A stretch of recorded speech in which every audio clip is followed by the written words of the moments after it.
I'm diabetic. Can I eat jackfruit or pineapple? We see something sweet and immediately think sugar spike. But what if the fruit isn't the real problem? What if your metabolism is? Because the same fruit in two different bodies can create two very different responses. And here's something fascinating.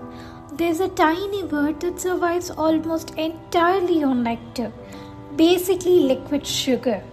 Its blood sugar levels would shock a human doctor. Yet it thrives.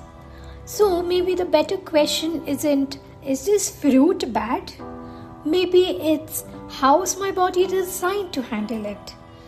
When in doubt, ask nature. And when you're curious about everyday science, you know where to look.